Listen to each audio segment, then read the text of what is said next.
उसमें कहीं ज्यादा बरसात पीछे हो रही है, तो उससे आगे हम क्या तैयारी करें कि आगे संभावित कहीं यदि कल को आपदा की स्थिति बनती है, बाढ़ की स्थिति बनती है, तो उसमें हमारी क्या तैयारी है, क्या व्यवस्था है, उसको लेकर आज बैठक आयोजित की गई।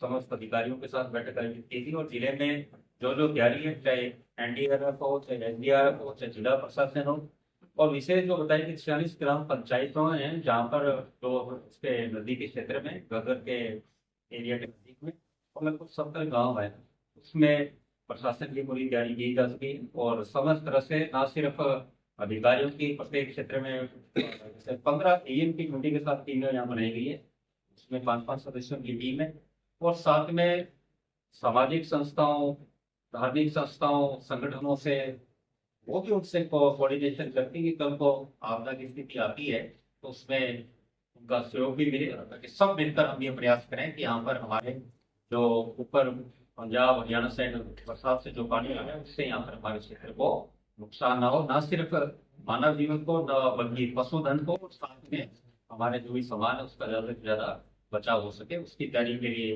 बैठक हुई आज।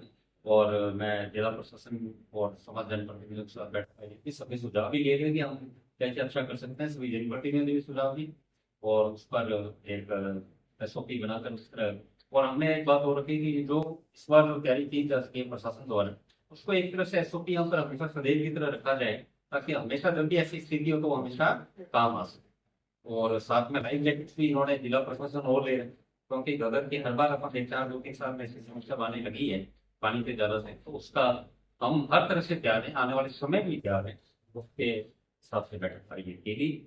साथ में आज हम दूसरा जो मैं खाद्य नागरिक आपूर्ति मंत्रालय के तहत अभी अब एक बैठक हम लेंगे, जिसमें हमारा गिव अप कैंपेन शुरू किया गया। जैसे भी राष्ट्रीय खाद्य सुरक्षा अधिनियम के तहत हर राज्य की सीलिंग है, कैपिंग है, मैक्सिमम लाभार्थियों को देने की थी और राजस्थान की 4,46,61,960 है। जब सरकार बनी तो पूरी सीलिंग के बराबर थे और काफी सालों से पोर्टल बंद था, तो सब जगह ये मांग आती, चाहे जनप्रतिनिधि जाओ चाहे अधिकारी जाओ, तो हर जगह आम जन विशेषकर जो वंचित थे, जो पात्रता रखते थे, वो इनसे वंचित थे, तो मांग करते थे कि पोर्टल खोला जाए, हमें जोड़ा जाए। पर सीलिंग टैरिफ के बराबर होने के कारण पोर्टल नहीं चालू किया जा चुका था, कर पाए थे। तो माननीय मुख्यमंत्री का निर्देश था कि हम जो वंचित लोग हैं उनको जोड़ें, उसके लिए हम कुछ ना कुछ प्रयास करें। माननीय मुख्यमंत्री श्री भजनलाल शर्मा जी के मार्गदर्शन से हमने एक प्रयास शुरू किया, माननीय प्रधानमंत्री जी की प्रेरणा से, जो बीओ सिलेंडर वो योजना लेकर आए थे, जिससे लगभग 1,16,00,000 लाभार्थी ने स्वेच्छा से गैस सब्सिडी छोड़ी थी। उसी की प्रेरणा लेते हुए हमने गिव अप अभियान राजस्थान में 1 नवंबर को शुरू किया। और मुझे आपको बताते हुए हर्ष है कि कल की संख्या में 31,20,000 लाभार्थियों ने स्वेच्छा से खाद्य सुरक्षा से अपना नाम है, जिसमें आपके गंगानगर में सॉरी हनुमानगढ़ में आपके हनुमानगढ़ में 90,000 से ऊपर लाभार्थी हैं जिन्होंने स्वेच्छा से नाम हटाया। और मैं बधाई आपको देना चाहूंगा कि राजस्थान में अच्छा हनुमानगढ़ ने अच्छा कार्य किया। टॉप 5 जिलों में एक हनुमानगढ़ है जहाँ पे स्वेच्छा से लोगों ने हटाए। और जब हम गिव अप कैंपेन लेकर आए तो साथ में हमने ई-केवाईसी की लगाना अनिवार्य अभियान वो भी शुरू किया और वो 31 मार्च तक हमारा अभियान चला और जिसमें लगभग 27,62,हजार लोग थे जिन्होंने ई-केवाईसी नहीं कराई। उस वजह से योजना से स्वेच्छा से ही बाहर हो गए। वो इसलिए क्योंकि बहुत से ऐसे लोग थे जो सक्षम थे, जो इसका लाभ लेना नहीं चाह रहे थे, तो वो खुद ने ई-केवाईसी नहीं कराई।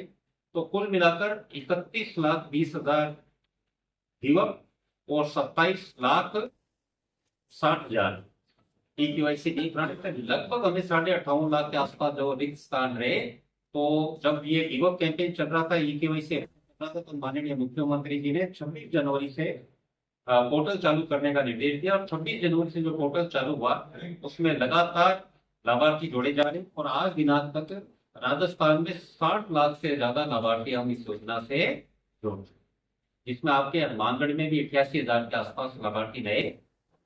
ये विषय इसलिए अपने आप में अलग है कि भारत में किसी राज्य द्वारा पहली बार ऐसा अभियान चलाया गया माननीय मुख्यमंत्री जी के मार्गदर्शन और निर्देश अनुसार, जहां स्वेच्छा से लोग किसी योजना, सरकारी योजना से अपना नाम भर।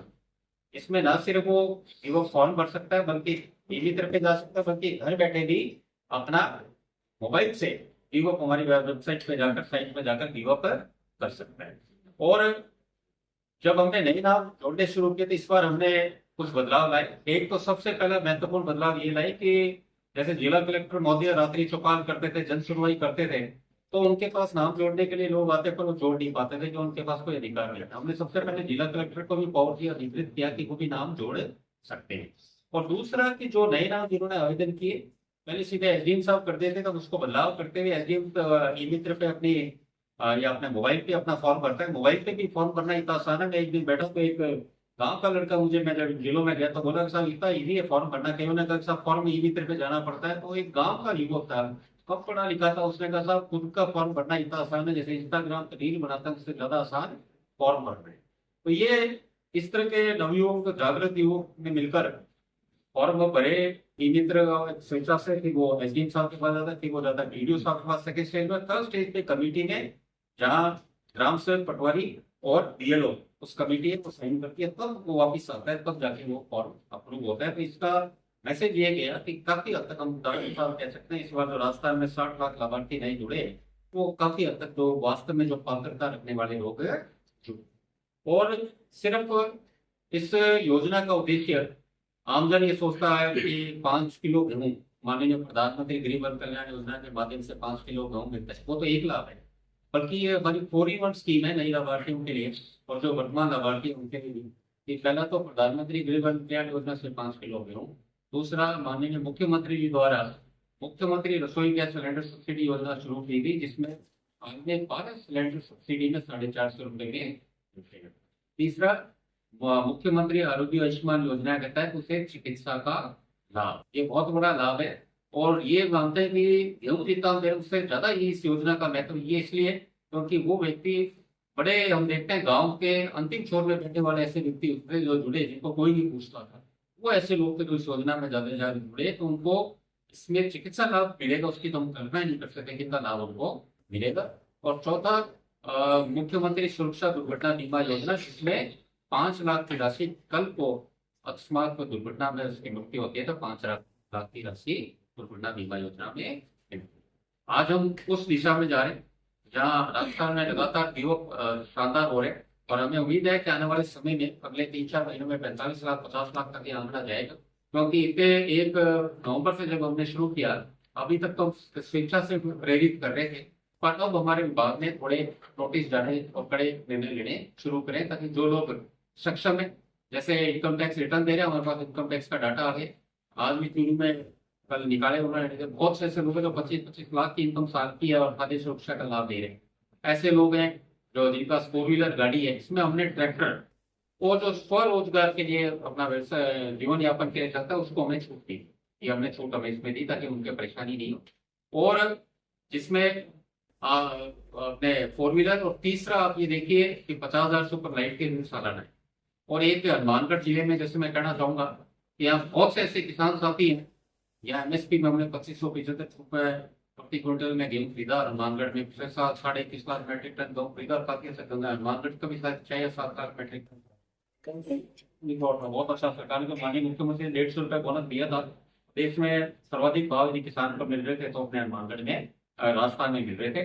पर विडंबना ये कि 100 क्विंटल गेहूं तो किसान सरकार को एमएसपी में बेचता और अगले दिन जाके 5 किलो गेहूं राशन की दुकान से लाता है। तो ये कहाँ तक इस बात को हम कहेंगे कि इस तरह वो व्यक्ति है जो, और सबसे बड़ी बात हम ये देखते हैं कि लोग बड़ी गाड़ियों में आते हैं, राशन की दुकान पर गेहूं लेते हैं, और बेचारा वो दूसरा आदमी जिसको मिल नहीं रहा वो देखता है, तो उसकी मन स्थिति क्या होगी। हम जब ये सोचें कि सबका साथ सबका विकास में, तो कहीं ना कहीं बात में हमें लग रहा था इसको सुधार किया जाए। और हम वो दिशा में, जब आज हमारे पास सिर्फ 14 लाख बाकी है जिनको हमें छोड़ना है, हम उस स्थिति में जाने जा रहे हैं 2-3 महीने में, अगले में कोई भी व्यक्ति वंचित नहीं होगा। पोर्टल खुला हुआ है, जैसे जैसे नाम हट रहे हैं वैसे वैसे नए नाम जुड़ रहे हैं। तो ये प्रयास हमारा है इस खाद्य सुरक्षा योजना के अंतर्गत, और कि हम सबको जो पात्रता रखते हैं उनको जोड़ें। आपको भी धन्यवाद देना चाहूंगा, सभी पत्रकार साथियों को, जिस तरह जनप्रतिनिधि अधिकारियों के सहयोग से हम इस योजना को ले जा रहे हैं। आपको बहुत बहुत धन्यवाद कि आपने समय समय पर इसके बारे में आलेख छापे, न्यूज छापी, तो उससे लोगों में कहीं ना कहीं ये प्रयास हुआ कि हम इस योजना में, जब हम सक्षम है तो इस योजना का लाभ छोड़ें। और मुझे विश्वास है कि आप जो आलेख और जो आप मीडिया में चलाओगे, उससे युवक कैंपेन हनुमानगढ़ में भी और जोर पकड़ेगा। और मैं आपके बीच में एक बात जरूर कहना चाहूंगा कि जो सक्षम लोग हैं, जो बड़ी कोठरियों में रहते हैं और सरकारी योजनाओं का दुरुपयोग कर रहे हैं, आप 100% मान के चलिए कि सरकार इस बार 30 रुपए 57 पैसे से उनसे वसूली करेगी। हमारा ध्येय कि जो हमारा पात्रता रखने वाला गरीब व्यक्ति है, जो अंतिम छोर पर बैठा, उसको हम हर योजना का लाभ देंगे। पर जो इस विकसित भारत की यात्रा में, जब पिछले 11.5 साल में माननीय प्रधानमंत्री जी के नेतृत्व में IMF वर्ल्ड बैंक का डाटा आता है कि 27 करोड़ लोग गरीबी रेखा से बाहर हुए इस विकसित भारत की यात्रा में, तो हनुमानगढ़ में भी बहुत लोग विकसित भारत की यात्रा में सक्षम हुए। तो उन सभी से मैं निवेदन करूंगा कि आप छोड़िए, नहीं तो सरकार जरूर आपसे वसूली करेगी। अब हम उस दिशा में जा रहे हैं जहाँ पिछले 10 महीने से अभियान प्रेरणा के रूप में था, अब हम कार्रवाई की तरफ बढ़ रहे हैं। अभी भी मैं निवेदन करूंगा यदि आप सक्षम हो तो आप छोड़िए, तो विभाग आपसे वसूली अवश्य करेगा। तो बहुत से लोग ये सोच रहे हैं कि अभियान चल रहा है, बंद हो जाएगा तो हमें कौन देखेगा। नहीं, निरंतर अभियान लगातार चलता रहेगा और वसूली होती रहेगी। मंत्री महोदय जी, मैं पहले तो ये कि आप ये कह रहे हो कि हमें इतना समय क्यों बढ़ा रहे हैं। देखिए, हमारे देश में और कुछ हमारे समाज में ये धारणा बन चुकी है, समाज